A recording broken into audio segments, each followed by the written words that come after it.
Здравствуйте, меня зовут Zilla. You know, some people still think Vladimir Putin is a swell человек, that this is a man who speaks the truth and is not afraid of anything, neither of which couldn't be farther from the truth if they were exiled under 20 feet of snow in Siberia. Not afraid of anything? Putin and his Kremlin blowfish propagandists do nothing but tell their countrymen and the rest of the world that the big bad wolf is at their front door. Wham! A NATO expansion. NATO's getting too close to me. Oh, NATO's so big and scary. Lavrov, hold me. Do you really think that Putin was ever afraid of NATO neighbors Estonia, Latvia, Lithuania, or nearby Macedonia invading Russia on a whim, the same way he is invading Ukraine right now? Any of those countries would have been kicked out of NATO, and they would have united NATO and the West to support who? Russia! Do you really think Putin was afraid of Ukraine joining NATO, whose regime in this region loves to support and instigate insurrections in neighboring countries and crawl where they don't belong? Vladimir Putin's regime. This is not the first time he has done this dance over there. Ask the people in Crimea. Ask the people in Georgia. Hell, ask the people of Belarus how much they appreciated Putin's puppet, Alexander Lukashenko, who they call the Tarakan, the cockroach, was installed for his sixth term despite the protests of his own people who are sick of him.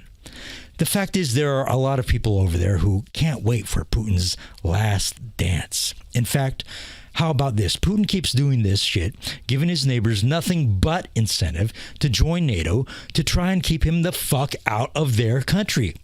Yet this is the hypocrite whose propagandists brainwash his people 24/7 on state-controlled media with the lie that NATO is trying to corner Russia.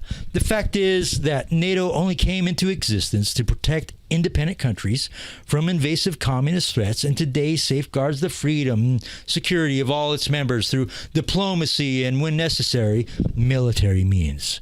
So why couldn't Russia just join NATO and be in alliance with all of us? It's a big club, and you ain't in it. Why? Putin claims he had brought this up to Bill Clinton. What? Well, this is how long Putin has been in power. 22 years of assassinations against political opponents and 22 years of phony elections. What you know who won the pony again. And Putin even changed Russia's constitution in 2020 so that he could rule even longer. Well, all of this and the violation of other countries' sovereign borders have made it impossible for Putin's kleptocratic regime of crooks from joining the free world, and prevented Russia and its wonderful people, talented people, from achieving the economic success that his NATO neighbors in Estonia have enjoyed for 30 years. Now, NATO say that they strive to secure a lasting peace based on common values of individual liberty, democracy, human rights, and the rule of law. Putin and his gang roll through tyranny, lies, and isolation, suppressing voices of opposition and oppressing the people of Russia, who they have been ripping off for over 20 years and have now condemned to a state of complete financial regression and disgrace, which they do not deserve to suffer, because the people of Russia have suffered enough under Vladimir Putin. But what is Vladimir Putin most afraid of? Not the so-called Nazis of the Azov battalion in Ukraine. Every time this liar's zombies bomb a civilian building, his regime claim it's because Azov were in these buildings scattered across Ukraine. They must be the worst battalion in the world. Guys running off to random apartment buildings across the country like randos who join your squad in Battlefield only to run around the map and bleed tickets as they repeatedly get steamrolled by the Zerg of the enemy team every time they run into them by themselves. Hey, Azov, play the fucking objective. Or is Vladimir Putin most afraid of the biolabs? No.